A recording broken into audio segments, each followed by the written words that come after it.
sostendrá. En la tentación yo sé, Él me sostendrá. No podría estar de pie en la oscuridad, pues mi amor muy frágil es. Él me sostendrá.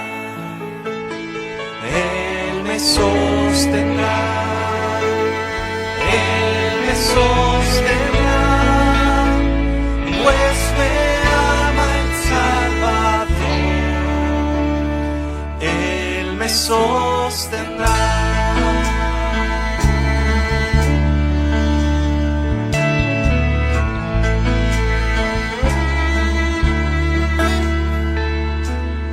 Él se goza en quien salvó, Él me sostendrá.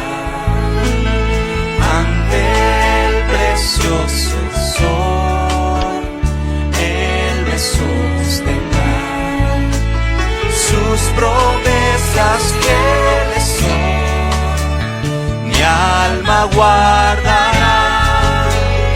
Alto precio Él pagó, Él me sostendrá. Él me sostendrá. Él me sostendrá, pues me ama el Salvador. Él me sostendrá.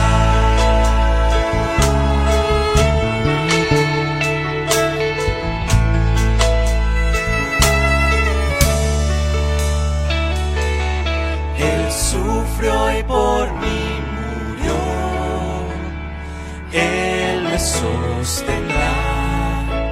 La justicia Él cumplió, Él me sostendrá. Vida eterna tengo en Él me sostendrá.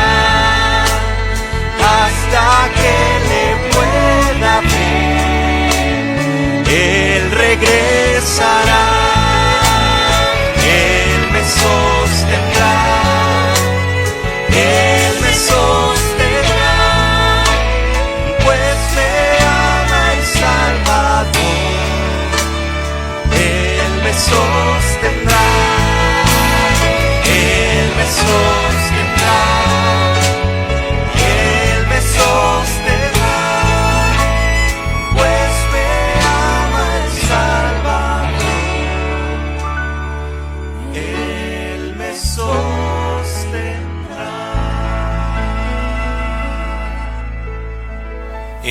Toda buena dádiva y todo don perfecto desciende de lo alto, del Padre de las luces, en el cual no hay mudanza ni sombra de variación.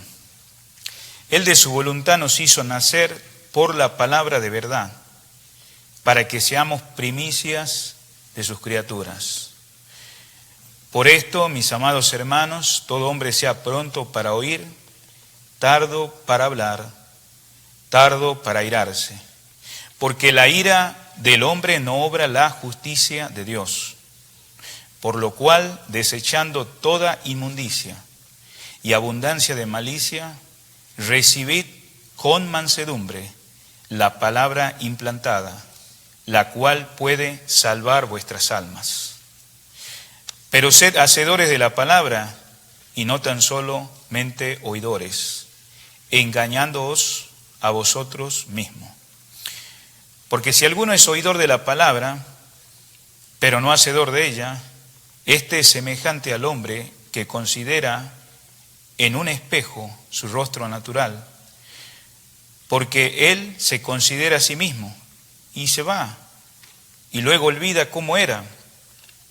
Mas el que mira atentamente en la perfecta ley, la de la libertad, y persevera en ella, no siendo oidor olvidadizo, sino hacedor de la obra, éste será bienaventurado en todo lo que hace. Si alguno se cree religioso, entre vosotros y no refrena su lengua, sino que engaña su corazón. La religión del tal es vana. La religión pura y sin mácula delante de Dios el Padre es esta: visitar a los huérfanos y a las viudas en sus tribulaciones y guardarse sin mancha del mundo. Que el Señor bendiga su preciosa palabra en esta noche. Le invito a que oremos al Señor que nos ayude en esta tarde de esta segunda noche, hermanos. Padre amado, te damos gracias por el privilegio de poder estar en este maravilloso momento, Señor, de esta reunión, con este énfasis solo la Escritura. Gracias, Señor, por lo que hemos podido escuchar a través de la historia y también, Señor, a través de su palabra, Señor. Gracias, Señor, porque estamos siendo guiados por ti. Tú eres nuestro Padre Celestial, nuestro Señor y Salvador. Y gracias porque el Espíritu Santo mora en cada uno de los que hemos creído, Señor. Gracias por esa salvación tan grande. Y estamos agradecidos, Señor, y bajo ese agradecimiento, Señor, te alabamos por todas las provisiones, por todas las cosas que te has manifestado en estos días y en este día, Señor. Te amamos, Señor, te adoramos porque eres un Dios fiel, un Dios justo, misericordioso, Señor, bondadoso. Y, Señor, no pasamos por alto si alguien, Señor, entre nosotros o los que estamos acá hemos venido rápidamente, Señor, y nuestra comunión se ha roto. Te pedimos perdón por toda falta, ofensa, pecado, Señor. Gracias, Señor, por permitirnos venir en confesión a ti, Señor. Y, Señor, te agradecemos ahora porque podemos abrir tu palabra. Necesitamos, Señor, de su guía, de su dirección, de su sabiduría. Bendice la palabra, Señor, bendice a cada uno de los oyentes. No conozco a todos, Señor, individualmente, pero tú conoces todos los que están acá presentes.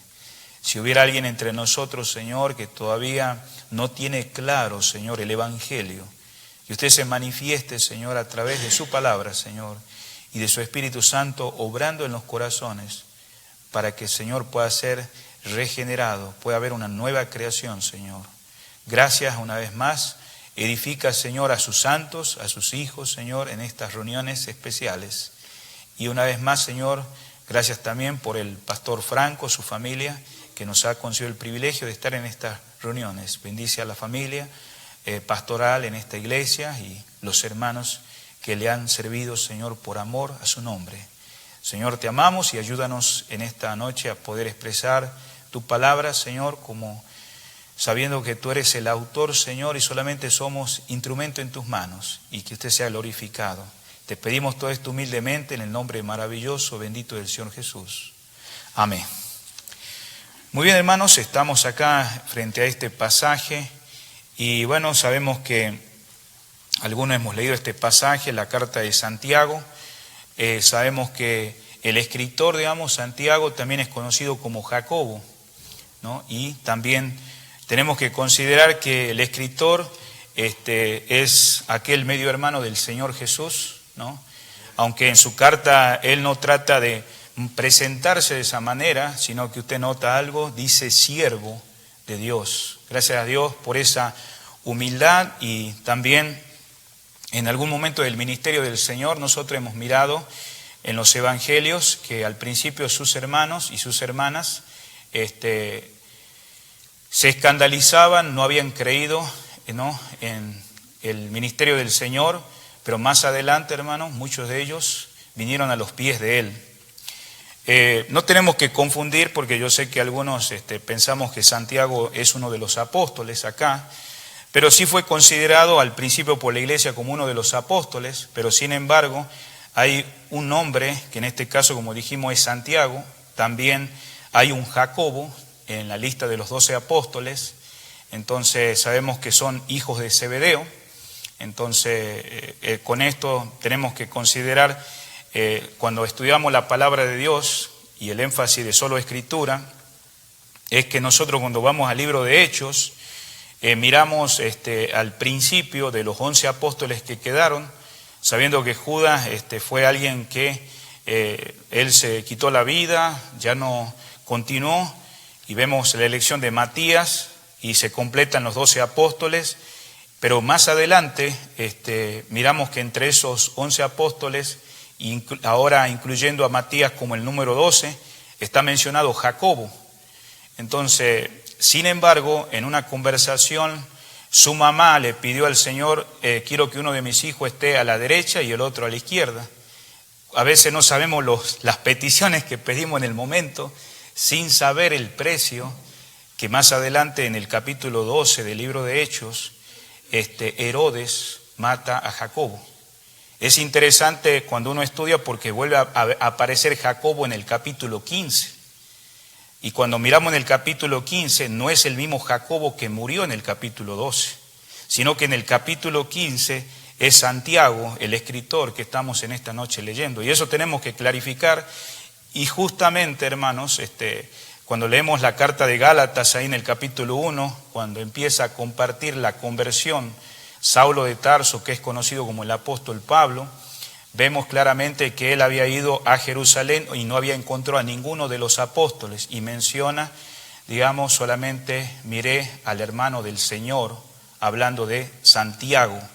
Sin embargo, era, como digo, considerado como uno de los apóstoles, pero sin embargo no fue llamado en el ministerio del Señor con ese nombre, pero había un gran respeto al testimonio. Entonces creemos que en el ministerio del Señor más adelante, él fue uno de sus discípulos, aquel que también fue usado grandemente como esta carta que estamos leyendo. Entonces, en el capítulo 15 de Hechos observamos algo también, que Santiago estaba en una situación donde los apóstoles, las iglesias de los gentiles estaban siendo forzadas a ser judaizadas, a volver, digamos, a un legalismo, a una religiosidad, y gracias a Dios porque Dios usa a Santiago y dice que con respeto levanta su mano, todos los oyen, los ancianos, los apóstoles, y ponen claramente, así como nosotros hemos sido por la gracia de Dios salvos, no vamos a imponer a los gentiles las mismas cosas. Entonces vemos que fue un hombre bien respetado, hermanos, y eso es un ánimo de ver que más adelante él es usado para escribir esta carta que estamos mirando en esta noche. También queremos notar en esta carta que él era como uno de los pastores a donde él está pastoreando. Hay muchas cosas que en la carta se está enseñando. Justamente vamos a ver todo el capítulo 1 acerca de las pruebas de la fe y vamos a ver cómo el cristiano madura, y así sucesivamente en el capítulo 2 respecto a hacer acepción de personas. Pero sin embargo nosotros queremos nomás hacer el énfasis que vamos a ver en esta noche, la palabra de Dios, o sea, solo la Escritura, obrando para ser regenerado o ser una nueva creación. Y dice la palabra de Dios en el versículo 18, Él de su voluntad nos hizo nacer por la palabra de verdad para que seamos primicias de su criatura. Yo sé que la palabra regeneración tenemos que tener en cuenta que es una aplicación como una figura del nacimiento humano, pero en la esfera espiritual, ¿no? En la esfera espiritual. O sea que hubo un momento, ¿no?, en que empezamos a vivir en este mundo físicamente, pero de igual forma hubo la necesidad, ¿no?, en un momento en que el creyente, estando muertos en delitos y pecados, como miramos en la carta de Efesios capítulo 2, versículo 1 y 2, un día tuvimos que empezar a vivir espiritualmente. Ahora, esa vida fue por la palabra, ¿no?, que en este caso la palabra de Dios nos llevó a ser engendrados, refiriendo que ese nacimiento no lo hago yo, no lo hace la persona que en este caso lo usa para dar la palabra, sino que Dios es la fuente de vida nueva. Vuelvo a repetir, Dios es la fuente de vida nueva, que en este caso se produce lo que estamos hablando como un engendramiento en relación con el ser que ha recibido vida.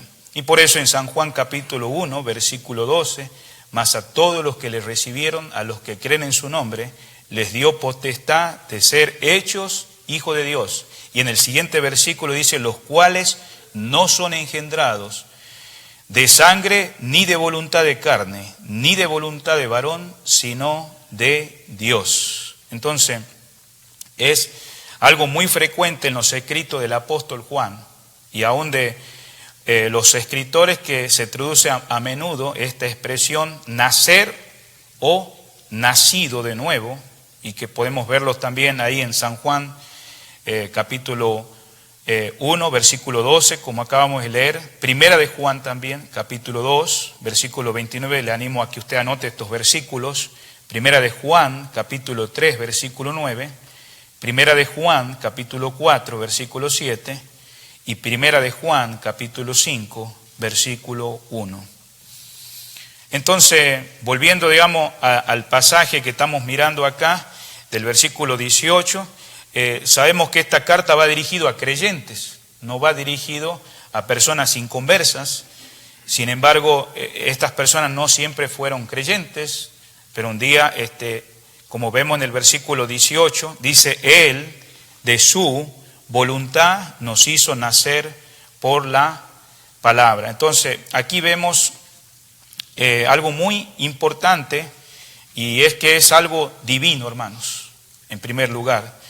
Acuérdese que en una conversación el Señor con Nicodemo pensó, él en su humanidad, al Señor responderle que era necesario nacer de nuevo, él le respondió, tendría que volver al vientre de su madre para nacer de nuevo. Eso era su manera lógica de su razonamiento, pero él estaba equivocado. No estamos hablando de cualquier persona. Esta persona había pasado toda su vida en el fariseísmo, pero estaba equivocado. Entonces, este nacimiento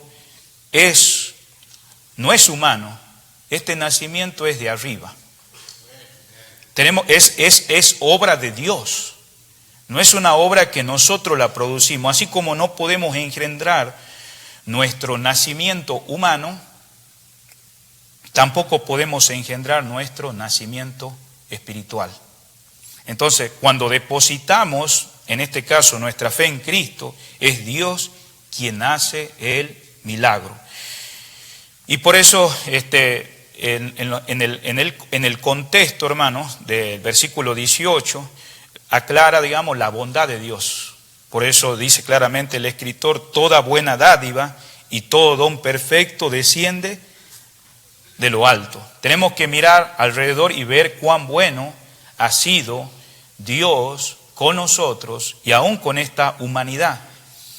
Y entonces, hermanos, Santiago, también en el versículo 15, si vamos al mismo capítulo 1, versículo 15, entonces dice, las concupiscencias después que ha concebido da a luz el pecado, y el pecado siendo consumado, dice, da a luz la muerte. Miremos adentro y ves, digamos, que has nacido de arriba, pero también hay una naturaleza humana. Por eso Santiago usa una figura acerca también del nacimiento en el versículo 15, para explicar el deseo que lleva no solamente el pecado, pero dice a la muerte.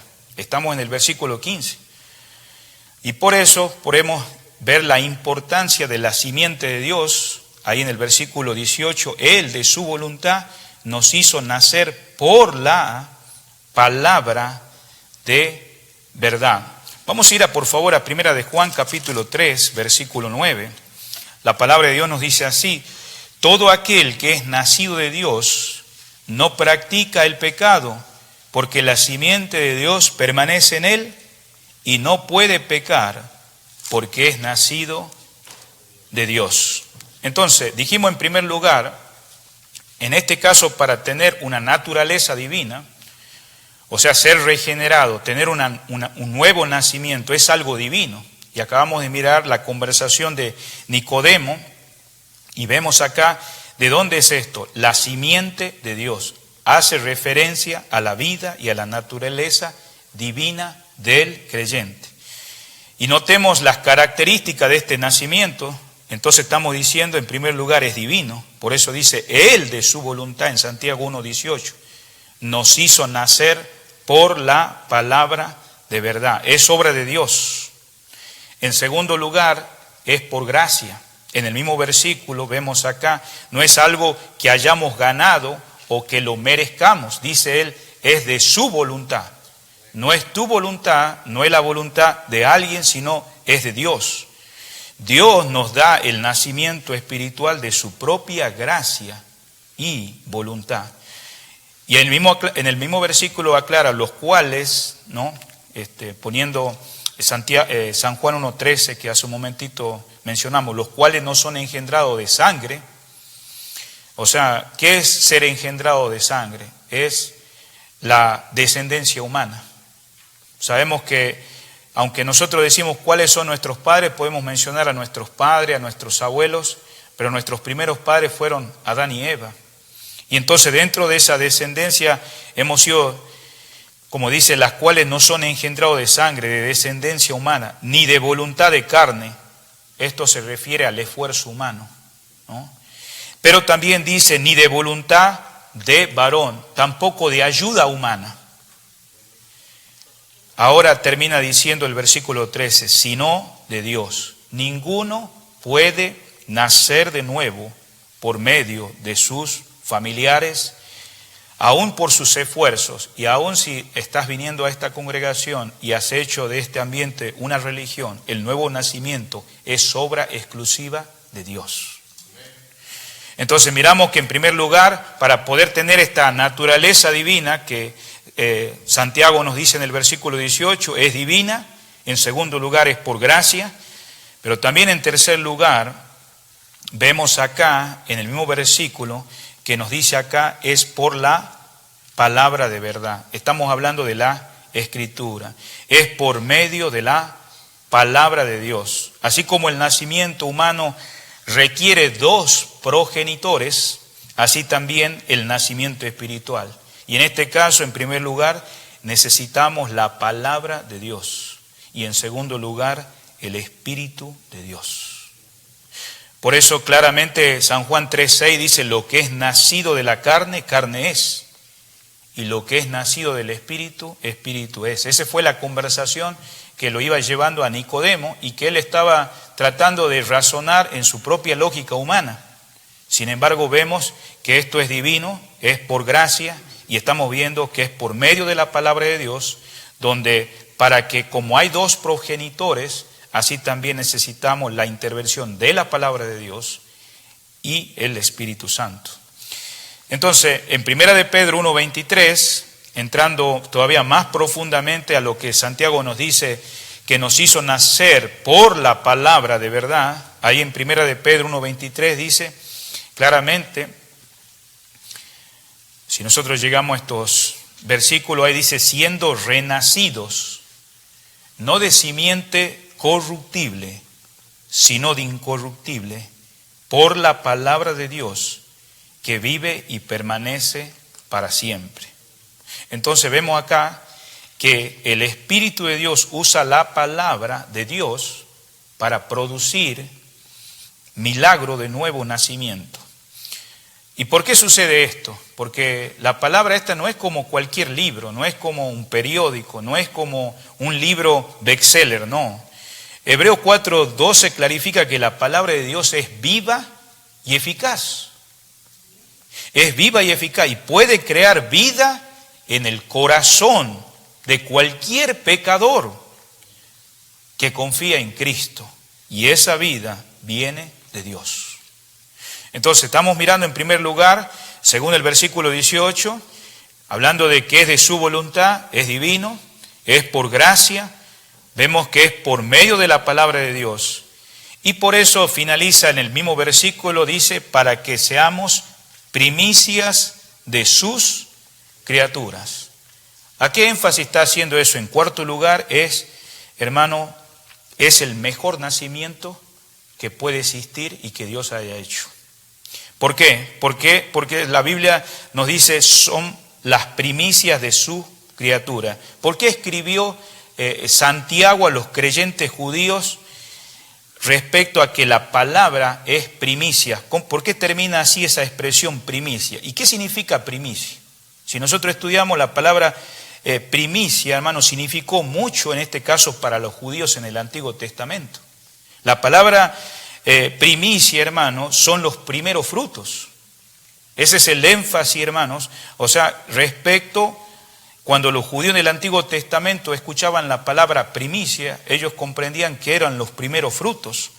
Entonces el Señor usando al escritor acá, la expresión de su devoción y obediencia, como vemos acá en Proverbios 3:9, que en algunas ocasiones hay congregaciones que lo usan para levantar ofrendas en las iglesias, donde dice ahí Proverbios 3:9, honra a Jehová con tus bienes, y se menciona la expresión y con las primicias de todos tus frutos. Vemos la palabra esa en el Antiguo Testamento, primicias. Y lo vemos acá al escritor Santiago. Y por eso dice, de todas las criaturas que Dios creó en el universo, los creyentes son lo mejor por excelencia. O sea, sabemos que Dios hizo una primera creación y esa primera creación fracasó. Pero esta segunda creación vemos que es divino, es por gracia, es por medio de la palabra de Dios. Y ahora este es el mejor nacimiento. Estos son los primeros frutos. Hemos sido hechos participantes de una naturaleza divina. ¿Y todo por qué pasó? Por la palabra. Por esto es la razón que no debemos rebajar nuestra dignidad con tal de aceptar lo que Satanás nos quiere ofrecer como carnadas, con tal de desear cosas que en este caso son pecaminosas. Un nuevo nacimiento como los que todos nosotros hemos experimentado en esta noche requiere una vida más alta. Por eso la palabra de Dios, vemos acá algo muy interesante cuando vamos al Antiguo Testamento en Génesis, acerca de Abel y de Caín. Dios declara que Dios rechaza al primogénito y acepta al segundo. Sabemos que vemos en el caso de Abel y Caín, vemos también de Isaac, en el caso también vemos de Ismael, vemos de Jacob y Esaú. Dios no acepta el primer nacimiento. Ahora, aunque haya sido el más noble en la sociedad, Él declara como algo muy importante, como dice acá la Escritura, para que seamos primicias de sus criaturas. En este caso es el segundo nacimiento. El primer nacimiento fue humano, pero este nuevo nacimiento es por medio de la palabra, es por medio de la Escritura. Esta experiencia del nuevo nacimiento es la que nos ayuda a vencer las tentaciones. Por eso, si vos no sos cristiano, si vos no has nacido de nuevo, no hay una nueva creación, no vas a poder vivir una vida cristiana victoriosa, porque no hay una nueva creación. Entonces, esta experiencia es a través del nuevo nacimiento la que nos ayuda a vencer las tentaciones. Si dejamos que nuestra vieja naturaleza, en este caso que obtuvimos por el primer nacimiento, tome control, entonces nosotros vamos a fallar continuamente. Vamos a vivir una vida fracasada. Recibimos nuestra naturaleza antigua, ¿cuándo? De nuestros primeros padres, hablando de Adán y Eva. Pero sin embargo, él falló. Pero si accedemos a esa nueva naturaleza, que en este caso es por la palabra de Dios, es por su voluntad, porque esta nueva naturaleza no viene de una religión, no viene de un movimiento, esta nueva naturaleza viene de Cristo y Él es vencedor.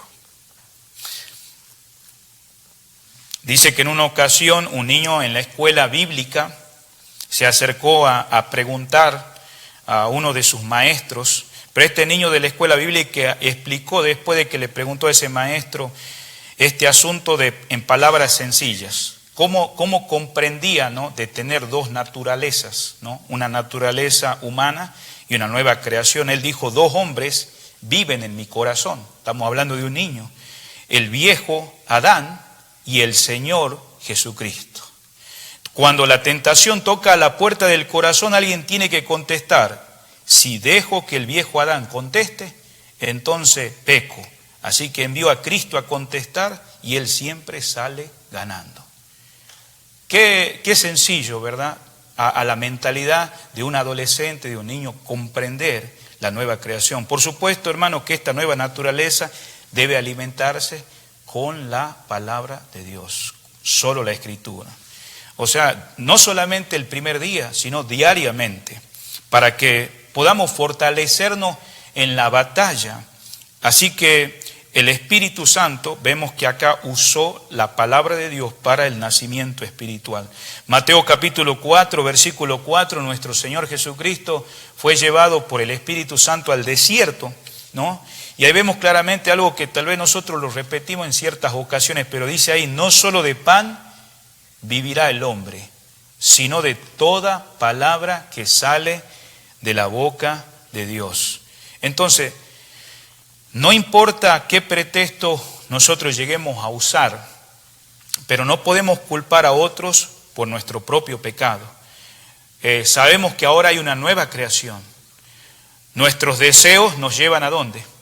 A la tentación y aún al pecado, pero no podemos culpar a Dios en esta noche. Entonces, ¿qué tenemos que hacer? Observemos esta barrera. En el versículo 12, en los contextos, ya sabemos que Dios ha hecho una creación. Mire por favor a Santiago 1:12. Dice, bienaventurado el varón que soporta la tentación, porque cuando haya resistido la prueba, recibirá la corona de vida que Dios ha prometido a los que le aman. Ahora notemos que la tentación no viene de Dios.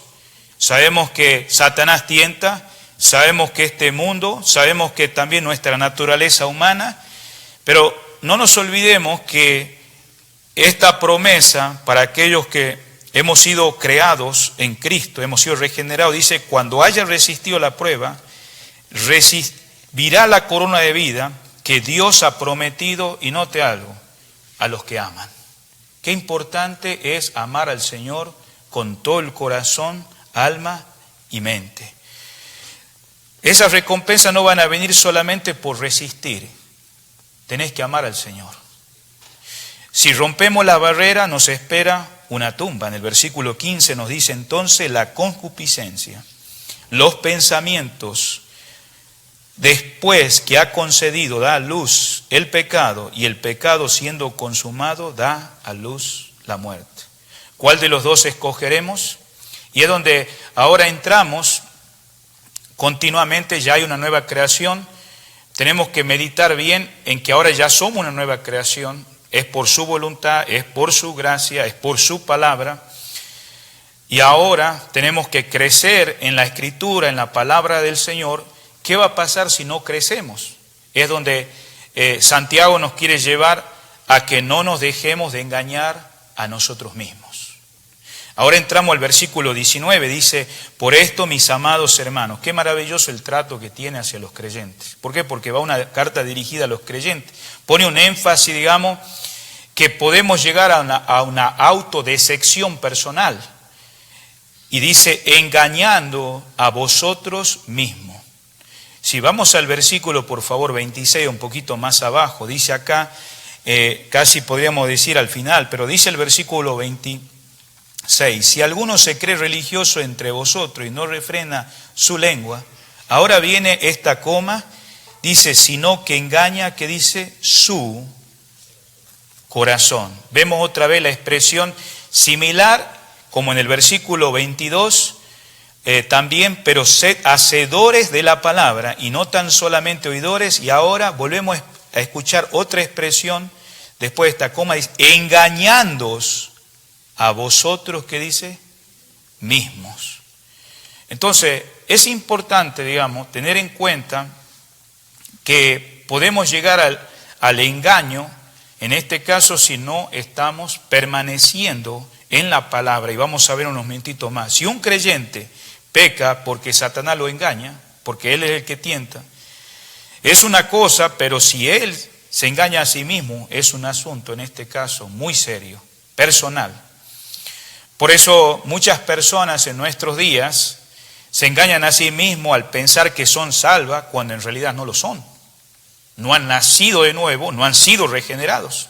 Por eso Mateo 7:22 dice, muchos me dirán en aquel día, Señor, y esta expresión repite 2 veces, Señor, y la pregunta es, ¿no profetizamos en tu nombre? Y en tu nombre echamos fuera demonios, y en tu nombre hicimos muchos milagros. Y entonces, ¿qué dice? Les declararé, nunca os conocí, apartado de mí, hacedores de maldad. Entonces, sabemos que alguien que está diciéndole Señor es porque está sometido a Él. porque está sujeto a Él, porque sabemos que en este caso esta persona, como está expresando acá Santiago, iniciando el capítulo 1, versículo 1, él dice siervo de Dios, significa un esclavo, ¿no? En este caso, él es el rey y señor de su vida, pero no compagina aún lo que ellos dicen, hicimos esto, ¿no? De forma verbal, pero sus acciones son diferentes y termina diciendo ahí, apartado de mí, hacedores de maldad. En este caso, ¿es algo malo hacer milagros? ¿Es malo hacer un bien al prójimo? También hay creyentes también verdaderos que se engañan a sí mismos con respecto a su andar cristiano. Ya no respecto a ser regenerado, a ser una nueva creación, sino en su andar cristiano, estoy diciendo. Piensan que son muy espirituales cuando no lo son. Y cuando una persona verdaderamente se ve a sí mismo y confiesa que tiene necesidades espirituales, demuestran que han alcanzado cierto grado de madurez. Por eso el creyente inmaduro es muy presuntuoso. Y por eso cae en este peligro, como Apocalipsis 13:7, ahí el escritor, el apóstol Juan, se dirige a 7 iglesias. 7 iglesias que en algún momento existieron, pero en la última iglesia, que es de la Odisea, en el versículo 17, se dirige a esta iglesia que es probable que la mayoría que estaban en esa iglesia ya no eran cristianos. Dios estaba fuera del asunto y Él está tocando la puerta de esa iglesia para poder entrar. Si usted nota, el proceso de la primera iglesia de Éfeso fue una iglesia que enfatizó toda la doctrina claramente, pero había dejado el amor. Y cuando vemos en el proceso, la segunda iglesia, la tercera iglesia, llegamos casi a la última ya sin cristianos dentro de esa congregación. De esa iglesia, hablando de la iglesia de la Odisea. Y es donde ahí el mismo Señor dice, yo soy rico, en Apocalipsis 3:17, y me he enriquecido. Y de ninguna cosa tengo necesidad. Vivimos en un tiempo donde personas creen que son espiritual por lo que hacen. Y no se dan cuenta que no son lo que deberían ser delante del Señor, guiados por el Señor. Por eso es importante ver cómo la parábola, hablando de esta parábola que es muy conocida del hijo pródigo, que el Señor tiene que estar enseñando a una audiencia muy rebelde, que en este caso eran los religiosos. Ellos miran, no vamos a decir que el título es la parábola del hijo pródigo, podemos mirarlo de diferentes ángulos. Podemos pensar en un padre que tuvo misericordia de su hijo. O podemos mirar el otro lado de un hijo que se queda en la casa de su padre cumpliendo todas las reglas e instrucciones, pero su corazón está frío y nunca estuvo cuando su hermano se fue y nunca estuvo cuando su hermano regresó. Entonces podemos mirarlo de diferentes ángulos, dando a entender que este muchacho que se quedó en casa, él dice, todos estos años te he servido. Y mirando, digamos, que estos dos jóvenes recibieron por igual la herencia, tenemos que comprender que la cultura judía, el que recibía el mayor porcentaje de la herencia era el hijo mayor. Entonces, si nosotros miramos nuestra cultura, yo sé que muchos de ustedes son de México, de Centroamérica, su servidor de Argentina, el pastor de Ecuador. Sabemos que muchas veces cuando hay repartición o una sucesión de herencia, a veces van de acuerdo a los hijos. Si son 3 hijos, van separados en nuestra cultura occidental en 3 partes iguales. Si son 2, es mitad y mitad. Y a veces sucede, si son más 5, 5 por iguales. Pero en la cultura judía, digamos, es que siempre el mayor recibía la mayoría. O sea, en este caso, el 90%, ¿no? En este caso de este joven que se quedó, lo recibió. Y él podía haber estado satisfecho, él podía haber estado completo. Pero Dios quería resaltar a través de esa parábola la realidad de la religiosidad muerta, seca, vacía. Porque vemos que nosotros como enseñadores de la palabra enfatizamos mucho el hijo que se fue, y es verdad, se fue. Pero gracias a Dios que Dios hizo una obra en su corazón y se arrepintió y regresó. Pero un poquito más adelante, miramos, digamos, también el amor de su padre de ver a su hijo regresando, y todavía sabemos que un padre en aquellos tiempos, tener un hijo en esa situación, y viendo a través del Antiguo Testamento Levítico, y viendo aún las cartas del Pentateuco, entonces uno mira que era un hijo contumaz, rebelde, necesitaba ser apedreado. Pero este padre, viendo que este joven se había arrepentido, siendo ya un anciano, pudo cruzar toda la ciudad y él soportar la vergüenza de su hijo sin tener que entrar en el reproche de la entrada de la ciudad hasta donde se tenía que encontrar con su padre, porque su padre lo había visto de lejos. Y vemos, digamos, que dentro de esa relación del hijo que se quedó, nunca tuvo el hijo que se quedó, que nunca fue desobediente, que parece ser obediente, y él mismo declara ahí: Padre, yo jamás te he desobedecido, jamás te he servido, ¿no? Y empieza a mostrar, digamos, lo que queremos hacer ver, que a veces nosotros pensamos que una actividad religiosa o el estar ocupado en la iglesia reemplaza relación con Dios, y estamos completamente equivocados. Porque ahí miramos un hijo que no tenía el corazón de su padre.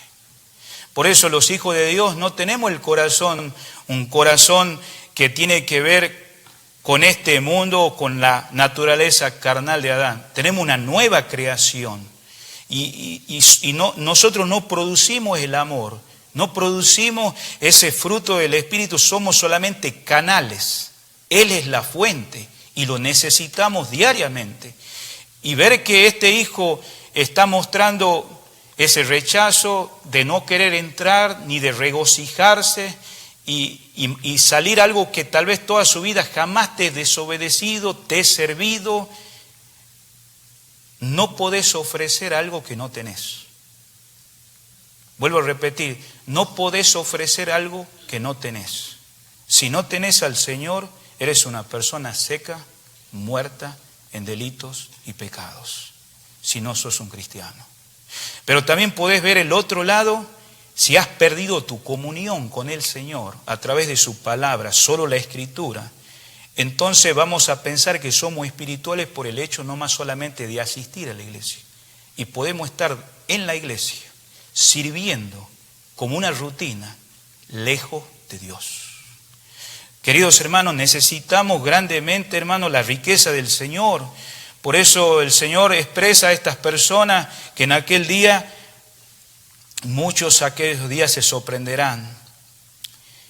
Y por eso también miramos en Apocalipsis: yo soy rico y me he enriquecido.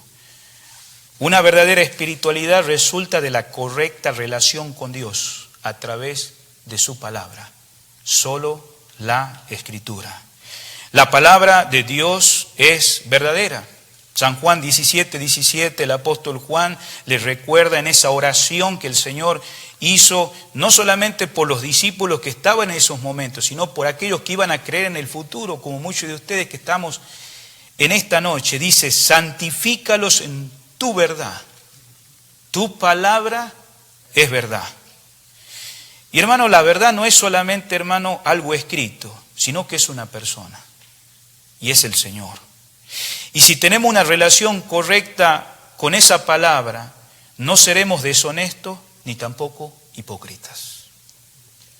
En este versículo no solamente miramos esto, volviendo a Santiago capítulo 1, donde nosotros enfatizamos acerca de no engañarnos a nosotros mismos, pero tenemos 3 responsabilidades en esta noche, queridos hermanos, que quiero animarlos, exhortarlos, consolarlos hacia la palabra de Dios, hacia la Escritura, y que si la cumplimos seremos justos, hermanos, ante Dios y los demás. En primer lugar, hermanos, el versículo 19 dice: por esto, mis amados hermanos, todo hombre sea pronto para oír, tardo para hablar, tardo para airarse. Vemos que en primer lugar recibir la palabra, Santiago aquí está llamando a la palabra de Dios, conectando este versículo 19 y entrando al 21, la palabra que dice implantada, por lo cual, desechando toda inmundicia, abundancia de malicia, dice: recibid con mansedumbre la palabra implantada.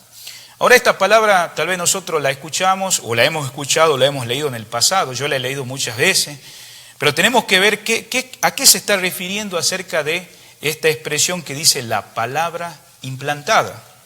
Tomando como ejemplo la parábola del sembrador que el Señor enseñó en Mateo capítulo 13, mucho hemos leído, vemos que la parábola fue escrita y fue dicha y fue expresada no a los discípulos, sino a aquellos que ya habían rechazado al Señor, al Mesías, su palabra.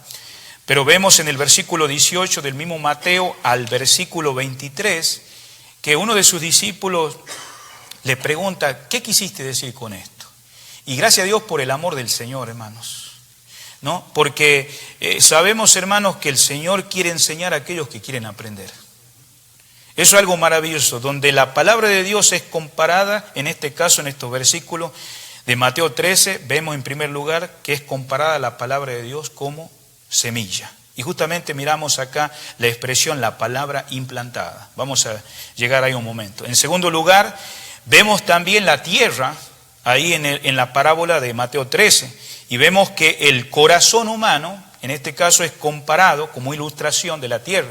Tenemos que entender que el Señor, hermano, no llegó a una cultura de mucho estudio. Los que estudiaban en aquellos tiempos eran los religiosos, pero ellos no permitían ni revelaban la verdad correcta, como dijimos en esta mañana. Muchos de ellos decían, ustedes oyeron lo que nos dijeron en el pasado, pero yo os digo esto. Qué peligro, ¿no? Entonces, pero vemos que llegó a muchas personas campesinas, humildes, que trataba de, a través de esas parábolas, ilustraciones, verdades que la gente vivía en ese tiempo en la cultura del campo, llevarlo a que ellos pudieran a entender, hermano, lo que quería decir el Señor. Y gracias a Dios, hermanos, que vemos acá que la palabra de Dios es comparada con la semilla. En segundo lugar, el corazón humano con la tierra. Pero también Jesús menciona en su parábola también que hay 4 clases, en este caso, de corazones. Comparando con la tierra que menciona entre pedregales, menciona también la tierra entre espinos, los que están junto al camino. Entonces vemos el corazón duro, esta clase de corazón que ni entendió ni recibió la palabra. O sea, en consecuencia no llevó ningún fruto. También vemos acá también otro tipo de corazón, y que es aquella semilla que cae en las orillas del camino. Usted lo puede mirar con más exactitud esta noche en su hogar, hermanos, pero ahí vemos el corazón superficial. El corazón superficial que se llena de emoción, ¿no? No estamos en contra de la emoción, por supuesto, porque Dios ha hecho emociones en nosotros, pero no tenía profundidad. Entonces, ¿qué pasó? Tampoco llevó fruto. En tercer lugar, vemos también aquel corazón que en este caso fue sembrado entre espinos, y dice que el corazón está como ahogado. Sin haber un arrepentimiento, dejó que el pecado ahogara la palabra, y en este caso tampoco hubo fruto. Pero vemos por último también en esta parábola aquella buena tierra, ¿sí? Y creemos en esta noche que muchos de ustedes son esos, y que todo esto que se está sembrando y sembrando, ese se llama el corazón fructífero, que en este caso recibió la palabra, dejó que se arraigara y produjo una cosecha abundante. Entonces, la prueba conclusiva de la salvación, ¿sabe qué es? El fruto. Esto quiere decir que hay una vida diferente con carácter y conducta y un testimonio que es para la gloria de Dios. El fruto puede ser, en este caso, como vemos Romanos 1:16, no decimos que son hablando de varios frutos, pero el fruto puede ser en este caso de llevar el Evangelio. Romanos 1:16, estamos hablando que el Evangelio es poder de Dios, es un dínamo, ¿no? Que en este caso podemos llevar la palabra no en nuestra fuerza humana, porque es el poder de Dios obrando en la vida de los creyentes, y menciona también al judío primeramente, y también al griego, al gentil. Otro fruto puede ser crecer en la santidad, Romanos 6:22. Otro fruto es compartir con otro nuestros bienes, como compartían los primeros hermanos, que dice que tenían esa comunión unos con otros. También otro fruto es desarrollar virtudes cristianas, como miramos ahí en Gálatas capítulo 5, versículo 22. Hacer buenas obras, Colosenses 1:10, y aún, sobre todo, adorar a nuestro Dios. Entonces, las obras religiosas se pueden fabricar, queridos hermanos. Y todo esto lo tengo que decir porque justamente el Señor, Él habló acerca del ayuno, habló sobre la oración, dando a enseñar a los discípulos en el capítulo 6 de Mateo. Pero el énfasis de Él no era menospreciar el ayuno, no era menospreciar dar la limosna o las ofrendas, sino cómo lo hacían. Y a veces, muchas veces, como miramos en esos versículos, ellos lo hacían para ser vistos por los hombres. Hay dos motivos: el motivo incorrecto, para ser vistos por los hombres, o el otro motivo correcto, de aquellos que son una nueva creación, que son hijos de Dios, y que lo hacemos, hermanos, para agradar al Señor. Entonces miramos acá que las obras religiosas pueden fabricarse, pero carecen de vida. También no pueden glorificar a Dios. En cambio, el fruto verdadero que contiene la semilla, que estamos mirando que la semilla es comparada con la palabra de Dios, la Escritura, que produce más fruto, y la cosecha será fruto creciente. Por eso ahí el Evangelio según San Juan capítulo 15, versículo 1 al 5, ahí menciona que nosotros somos los pámpanos y Él es la vid. Sabemos que los pámpanos tienen que ver con las ramas de este árbol, que en este caso el Señor representa aquella vid. Sin embargo, esas ramas, que aunque muchas veces por algo el Señor ha hecho que sean pámpanos o ramas, no se pueden hacer tal vez muebles como una mesa, un escritorio o bancas, porque cuando nosotros nos damos cuenta, aún en este mueble que estamos acá, miramos claramente que se ven como anillos que se van formando, y cuando uno corta un árbol por el grosor se puede saber los años que tiene, y de acuerdo a eso se pueden hacer muebles. Pero sin embargo, cuando el Señor habla de los pámpanos, está hablando de ramas que en ningún momento podemos llegar a jactarnos en soberbia que nosotros producimos el fruto, porque Él es la vid. Nosotros solamente, hermanos, somos lo que somos por Él. Separado de mí, dice, nada podéis hacer. Por eso la palabra de Dios no puede obrar en nuestra vida a menos que la recibamos en forma correcta. Por eso dice la palabra implantada. Jesús no lo dijo, por ejemplo, muchas veces en los evangelios. Marcos 4:24 dice, mirad lo que oís. Otras expresiones también en Lucas 8:18 dice, mirad pues cómo oís.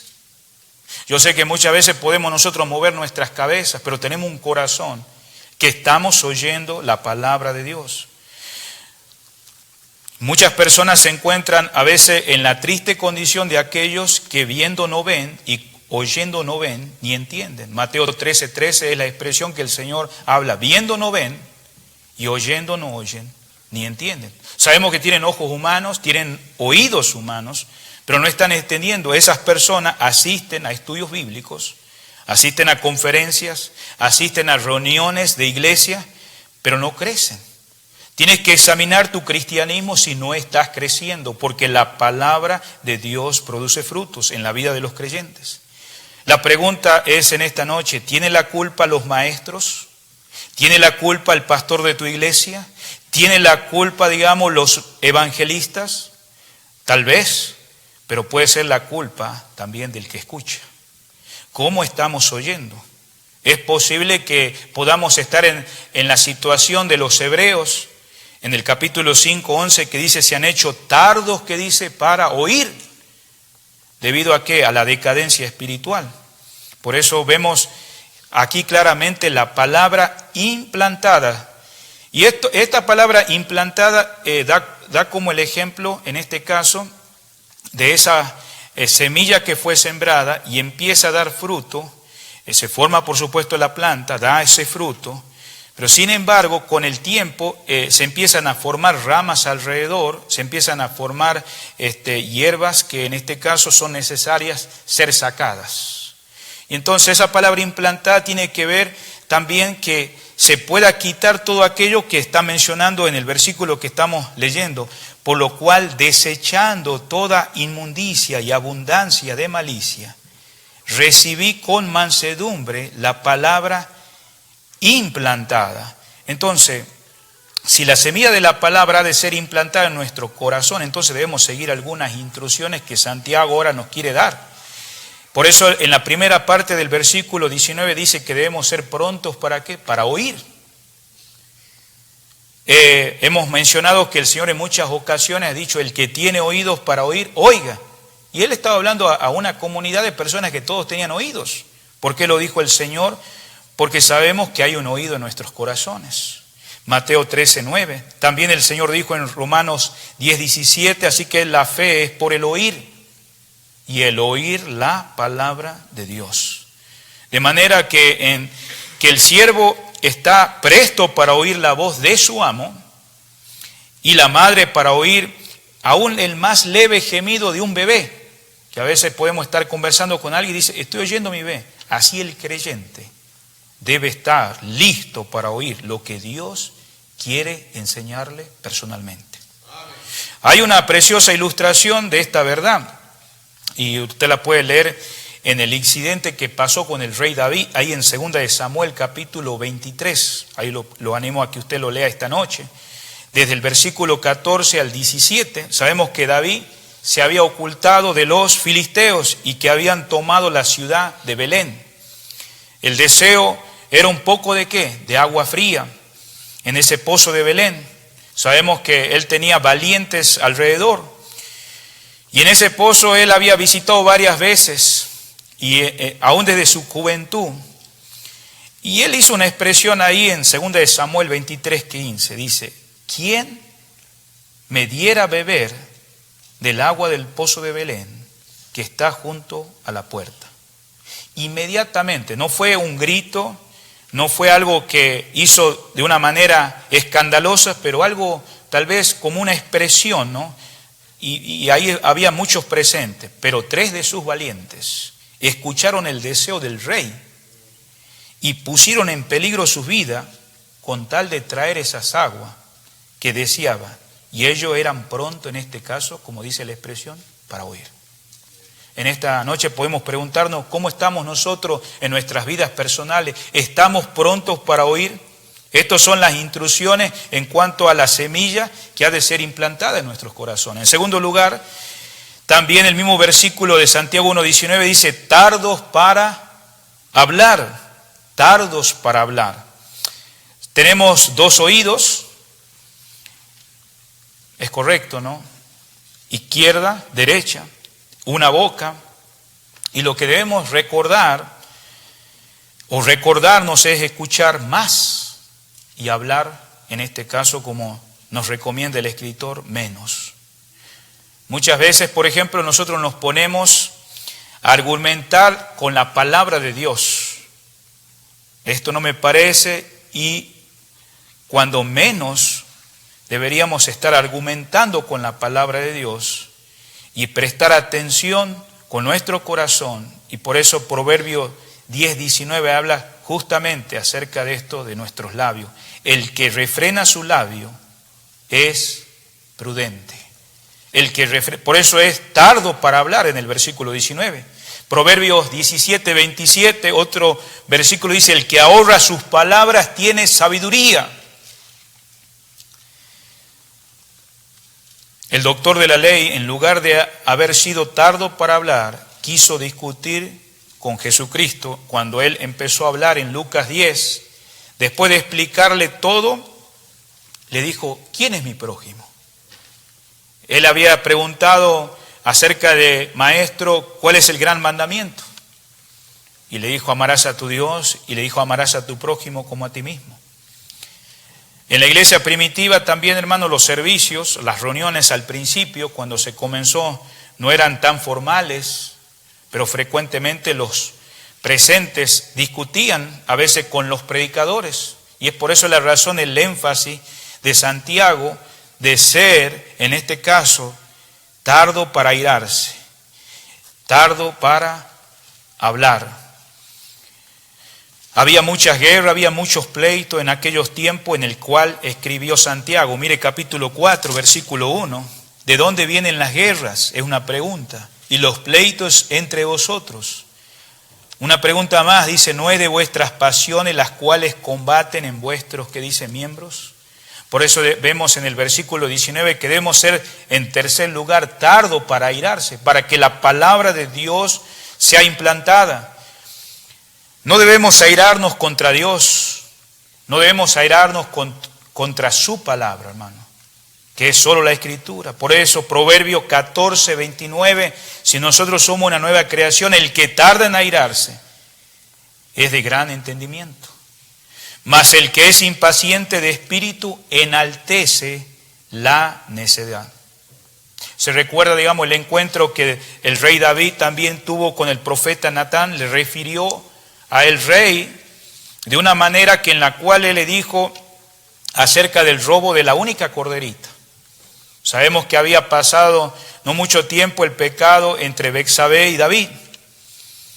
Inmediatamente el rey, hablando del rey, dijo inmediatamente, equivocadamente, que debería merecer muerte esta persona, en su enojo, claro. Y Natán, ¿no?, en esa mansedumbre, en esa paciencia, le dijo, tú eres aquel hombre. Inmediatamente, después de que él escuchó, el rey David, aquellas palabras, David tuvo que confesar. Por eso miramos Salmo 51. Cuando estaba muchas veces a punto de apresarlo al Señor Jesús, si se recuerda, estaba en el tiempo de oración con sus discípulos, estaba a punto de ser entregado, Judas venía con todo un grupo.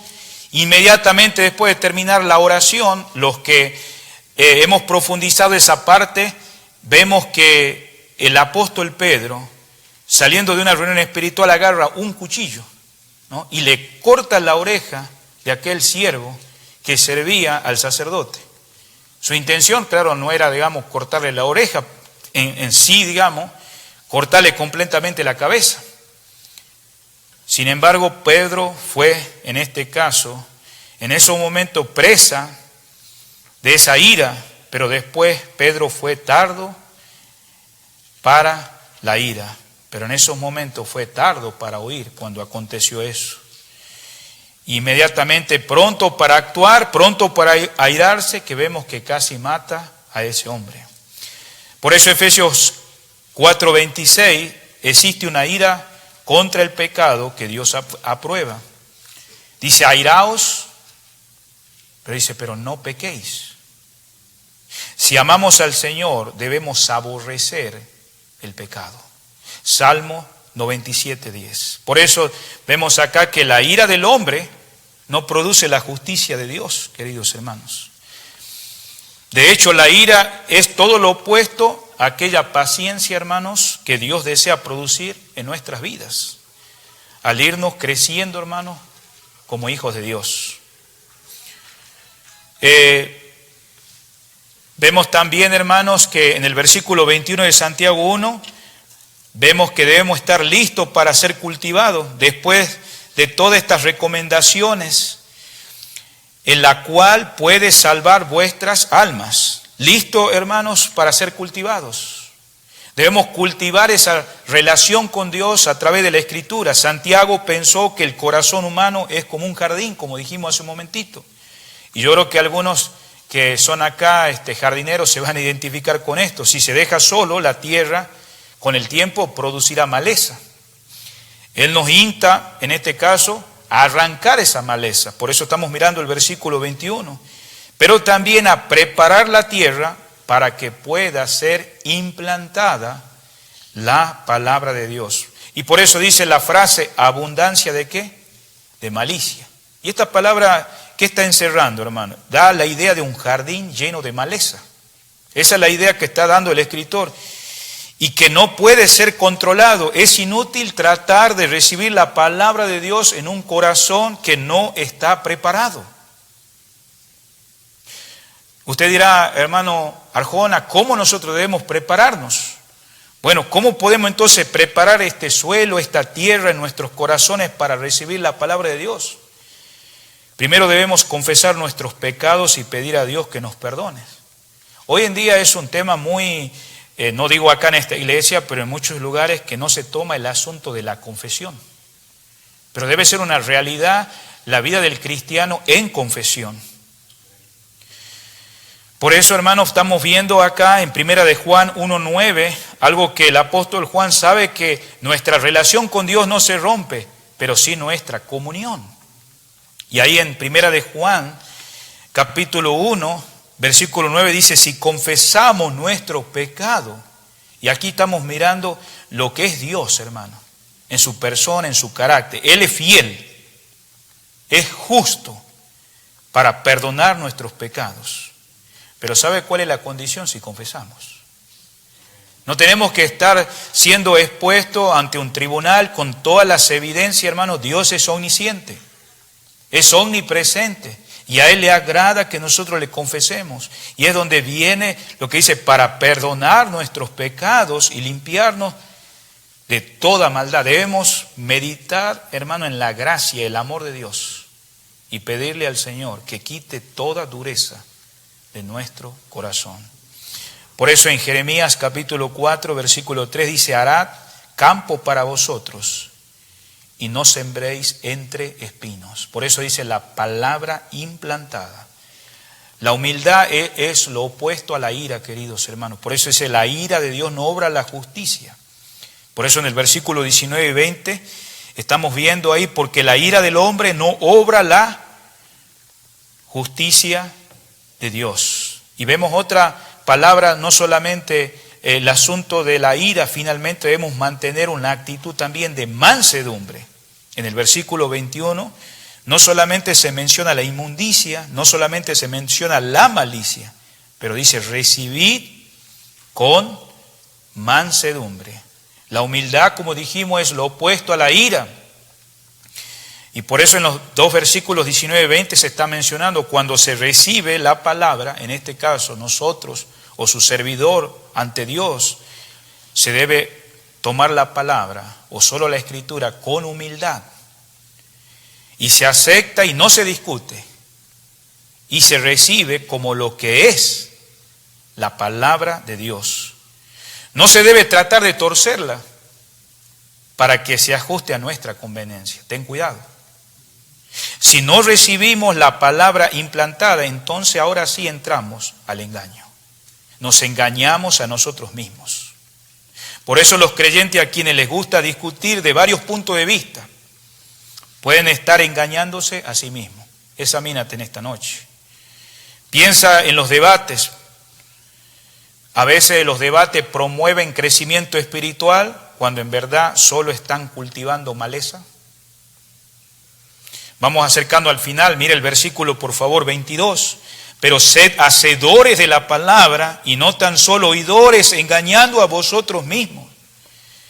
Entonces no es suficiente solamente escuchar la palabra, debemos también practicarla.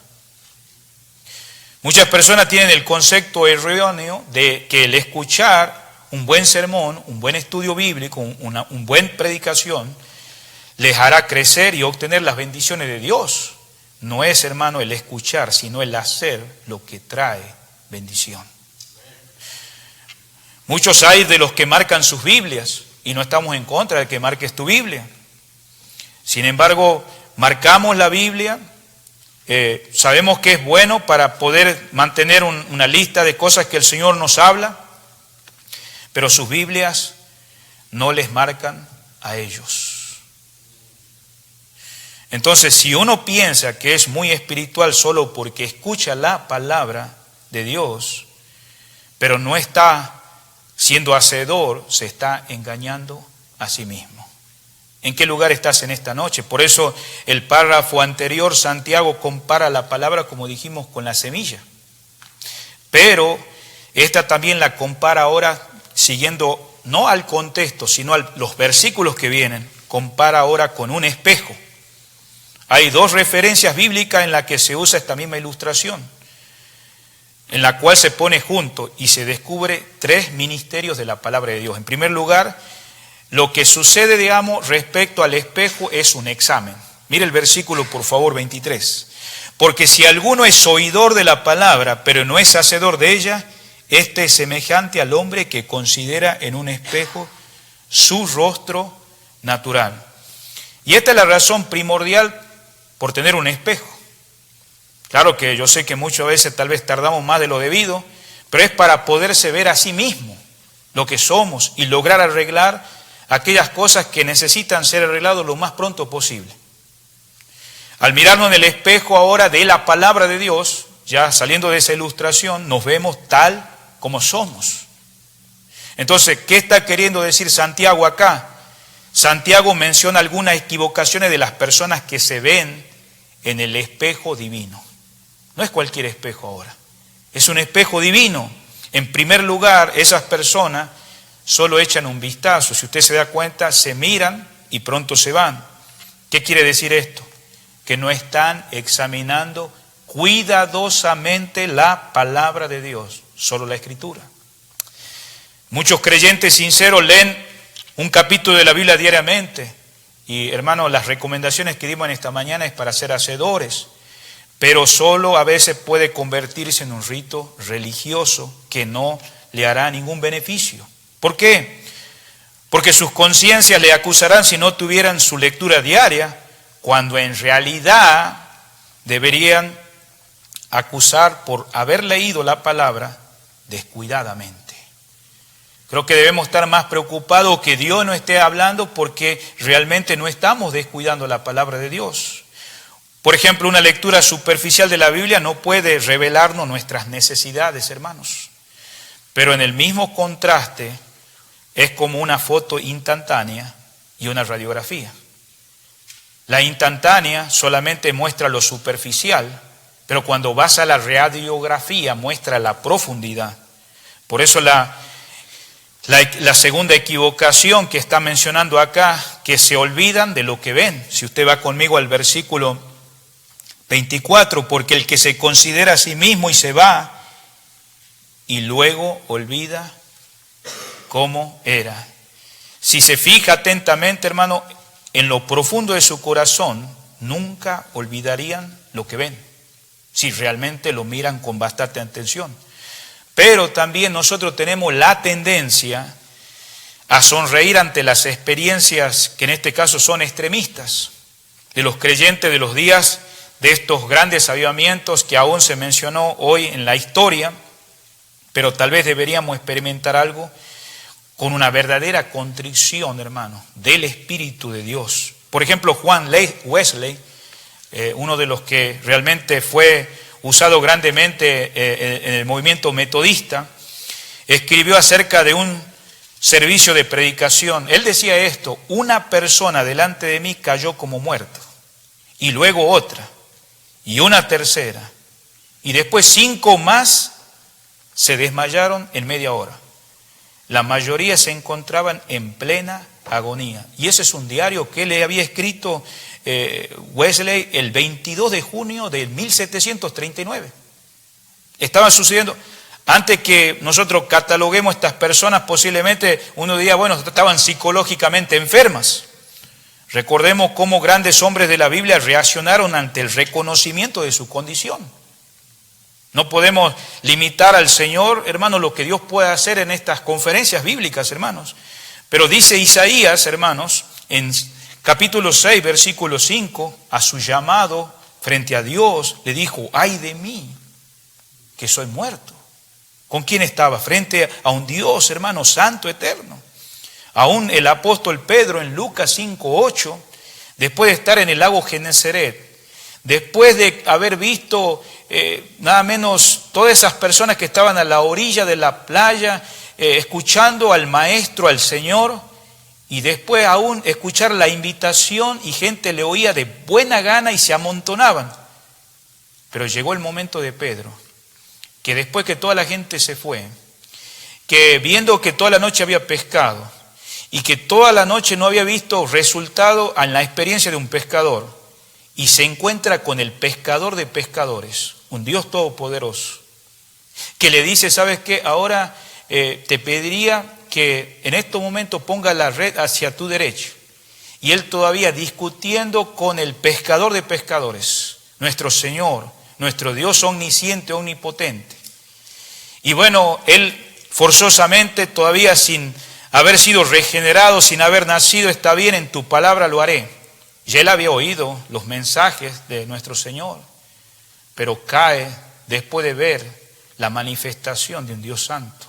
¿Y qué dicen las expresiones? Apártate de mí, Señor, porque soy hombre pecador.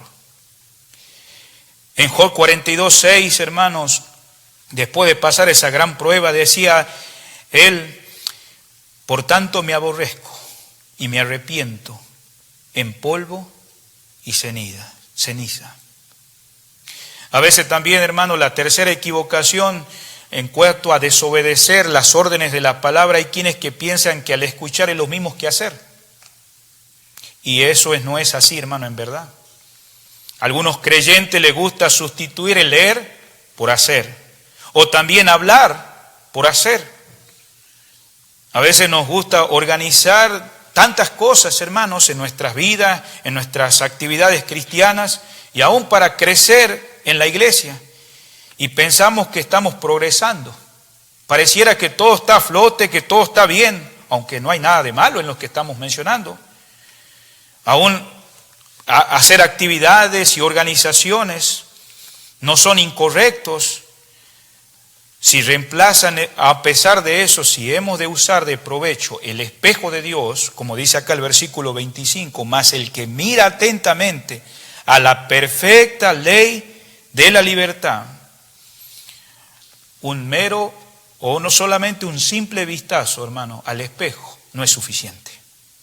Por eso debemos examinar nuestros corazones en esta noche, queridos hermanos, y nuestra vida a la luz de solo la Escritura. Este acto requiere, hermano, tiempo.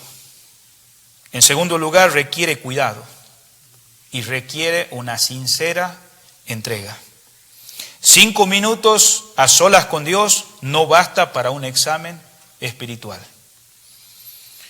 Yo estoy agradecido por hombres que han sido de gran bendición a nuestras vidas y nos han cuidado también a través de los años, enseñándonos la palabra de Dios, aún entre eso mi papá. Pero cada uno de ellos, hermanos, han poseído 2 características que, hermano, aprecio. Y una de esas, hermano, es que han dedicado su tiempo sin apresurarse. Y en segundo lugar, siempre me han dicho la verdad. Y sabemos que Jesucristo es el médico, hermano, no como los médicos que vemos en nuestros días, que lo que queremos que el paciente escuche, sino nos dice la verdad. Y por eso Mateo 9:12, este Señor Jesucristo es el médico por excelencia. Dice Mateo 9:12, al oír esto Jesús le dijo: los sanos no tienen necesidad de médico, sino los enfermos. Hermano, debemos examinar, usa su palabra para eso. Y quiere que le demos el tiempo suficiente para hacer Él su trabajo completo, que tiene que hacer en nuestras vidas. Tal vez la razón por la que echamos un vistazo a la palabra de Dios y en vez de tomar el lugar de escudriñar, de profundizar, es por temor a lo que podamos ver. Pero después de examinar debemos recordar lo que somos y también lo que Dios quiere decirnos y luego ponerlo por obra. Y hermano, la bendición no resulta solo por leer la palabra, sino por hacerlo. Y por eso en el versículo 25 de Santiago dice: mas el que mira atentamente en la perfecta ley de la libertad y persevera en ella, no siendo oidor olvidadizo, sino hacedor de la obra, termina diciendo: este será bienaventurado el que lo hace. Santiago pone énfasis en la práctica. Debemos continuar después de haber leído la palabra. ¿Sí? Y podemos ver ejemplos, hermanos, acerca de esto en Hechos 1:14, en Hechos 2:42, en Hechos 2:46. ¿Por qué llama Santiago, en este caso, a la palabra de Dios la perfecta ley de la libertad? Muchas veces nosotros hemos leído, ¿y a qué se está refiriendo? Justamente también en el capítulo 2 de Santiago, si tú vas conmigo acá, en el versículo 12 dice: así hablad y así haced, como los que habéis de ser juzgados por la ley de la libertad. Hermano, la respuesta es que obedecer a Dios, Dios nos liberta. ¿Qué pasa si yo solamente escucho y no obedezco? No estoy viviendo esa ley de la libertad. La respuesta que es al obedecerla, Dios nos liberta. Por eso Salmo 119, 45 dice, y andaré en libertad, porque busqué tus mandamientos. San Juan 8:34 dice, todo aquel que hace pecado, esclavo del pecado. Y en San Juan 8:31 dice, si vosotros permaneciereis en mis palabras, seréis verdaderamente mis discípulos y conoceréis la verdad, y la verdad os hará libre. Entonces, el examen es solo, hermano, el primer ministerio de la palabra como espejo. Pero no solamente, hermano, si en este caso tú has fallado ante el Señor, Dios quiere restaurarte. Tal vez alguien acá descuidado, hermanos, y por eso ahí vemos también la restauración. Si usted ahí en Éxodo 38:8 en esta noche lo lee o lo anota este versículo, vemos en este versículo en Éxodo 38:8, cuando Moisés construyó el tabernáculo, dice la palabra, también hizo la fuente de bronce y su base de bronce de los espejos de las mujeres que velaban a la puerta del tabernáculo de reunión. Hermano, tomó los espejos ¿de qué? De bronce que tenían las mujeres y que lo hizo el labraco. El labraco, hermano, era una enorme pila que se encontraba entre el altar de bronce y también los sacrificios en el lugar santo. Por eso, si quiere leerlo un poquito más profundamente, puede ir a Éxodo 30, 17 al 21. Ahí vemos que el labraco se llenaba de agua y los sacerdotes se lavaban las manos y los pies antes de entrar al lugar santísimo para ministrar. ¿Y qué miraban en el agua? Su rostro. El agua para lavar es un cuadro de la palabra de Dios, ¿no? Por su poder para limpiar. Por eso hace un momentito leímos en la oración que el Señor hizo y también en San Juan 15:3 dice, ya vosotros estáis limpios por la palabra que os he hablado. La iglesia es santificada, como Efesios 5:26 lo dice, por la palabra, con el lavamiento del agua por la palabra. Si usted en esta noche pone la confianza en el Señor, y sabemos que cuando el pecador pone esa confianza en Cristo, entonces es limpio una vez y para siempre. Pero el caminar por este mundo, querido hermano, si ya tú eres un hijo de Dios, como creyente tú necesitas limpiar tus manos y tus pies cuando se ensucian. Y es por eso que el espejo de la palabra no solamente nos examina, nos muestra nuestros pecados, sino también nos muestra que Él puede limpiarnos. Nos da la promesa de su limpieza, como leímos primera de Juan, si confesamos nuestros pecados. Meditemos en esto, queridos hermanos, la palabra limpia nuestra mente. La palabra limpia nuestro corazón de toda contaminación. La sangre de Cristo limpia nuestras culpas, pero el agua de la palabra quita toda contaminación. La experiencia, hermano, que Natán tuvo cuando dijimos hace un rato, ayuda a ilustrar esa verdad, hermanos. Ahí en 2 de Samuel 12, hace un rato estuvimos hablando de eso. Natán le refirió la historia de esa corderita y él le dijo, tú eres aquel hombre. Y entonces, ¿qué pasó con la reacción de David? Vemos acá que David confesó después su pecado y dijo, ¿pequé contra quién? Contra Jehová. Hace un momentito mencionamos, pero no llegamos a este punto, que él dijo, pequé contra Jehová. El espejo de la palabra realiza el examen. Natán no lo paró allí, él usó primero ¿qué? La palabra para la restauración. Por eso 2 de Samuel 12:13 dice, también Jehová ha remitido, ¿qué dice? Tu pecado y no morirás. Entonces esta promesa que vino de la palabra de Dios le dio la seguridad del perdón y limpieza, y afectó también que David llegó ante el labraco, que estuvimos recién hablando, y lavó sus manos y sus pies. Si nosotros no pasamos, hermanos, más allá del examen y la restauración, perderemos el beneficio completo del ministerio de la palabra, solo la Escritura como espejo.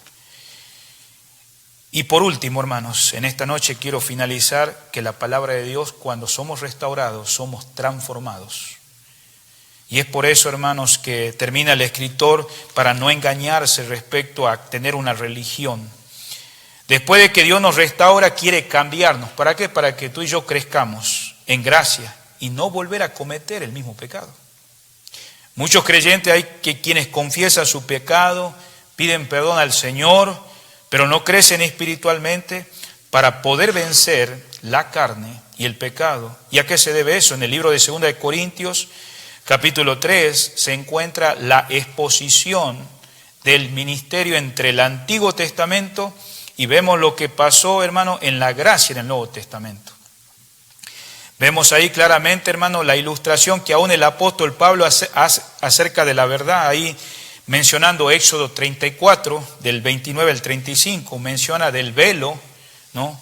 Hablando de Moisés y su velo, cuando Moisés descendió del monte en donde se había encontrado con Dios, su rostro reflejaba como un rostro brillante.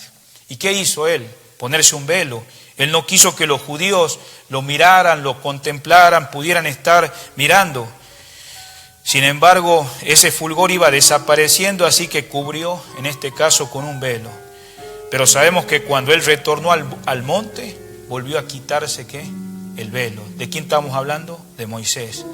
Hermano, cuando el Señor Jesucristo murió en la cruz del Calvario y terminó su obra, que hace unos días el mundo completo y para nosotros los cristianos verdaderos recordamos que Él resucitó, ¿no? Vemos claramente que en su muerte se rasgó el velo del templo, quitando así el velo que había entre el hombre y Dios. Exactamente, este profeta en el Antiguo Testamento se puso el velo para cubrir la gloria temporal, pero el creyente del Nuevo Testamento no tiene velo. Sin embargo, la gloria crece cada vez más y más. Por eso 2 Corintios 3:18 nos dice claramente ahí, cuando ponemos nuestra vida fija en la palabra, por tanto, nosotros todos mirando a cara que dice descubierta, como en un espejo, la gloria del Señor, somos transformados de gloria en gloria, en la misma imagen por el Espíritu. Cuando el creyente, como nosotros, hermanos, nos fijamos en la palabra de Dios, hermano, dijimos que la palabra es el espejo. ¿Qué miramos? Vemos al Hijo de Dios. Y es transformado todos nosotros por el Espíritu de Dios para un día participar de esa gloria. Por eso la palabra griega traducida transformado viene de una raíz griega que significa metamorfosis. Es un cambio exterior efectuado del interior. Entonces la metamorfosis es un cambio que se experimenta, como el caso de una fea oruga, que algunos saben que es un insecto, cuando se transforma después con el tiempo en una hermosa mariposa. Es cuando el creyente se pasa tiempo viendo en esa palabra, solo la Escritura, la palabra de Cristo. Es transformado, la gloria que existe dentro se manifestará exteriormente. Por eso acuérdense, cuando el Señor fue a ese monte y fue transfigurado, en esa palabra se traduce transfiguró en Mateo 17:2. La gloria que Cristo mostró en el monte no fue reflejada, sino que emanaba de su interior. Y Romanos 12:2 dice, transformaos por medio de la renovación de vuestro entendimiento. ¿De qué manera? Meditemos en la palabra. El Espíritu renueva la mente y muestra la gloria de Dios en tu vida. No se llega a la espiritualidad, queridos hermanos, de la noche a la mañana. Es un proceso. La obra del Espíritu de Dios es a través del espejo de la palabra de Dios. La cosa más importante es que no escondamos nada. Estamos ante un Dios maravilloso, precioso. Debemos quitarnos el velo. Por eso en Salmo 139:23 dice, examíname, oh Dios, y conoce mi corazón. Pruébame, conoce mis pensamientos y ve si en mí hay camino de perversidad y guíame en el camino eterno. En 1 de Juan 1:8 vemos, si decimos que no tenemos pecado, nos engañamos a nosotros mismos y la verdad no está en nosotros. No podemos engañar a Dios.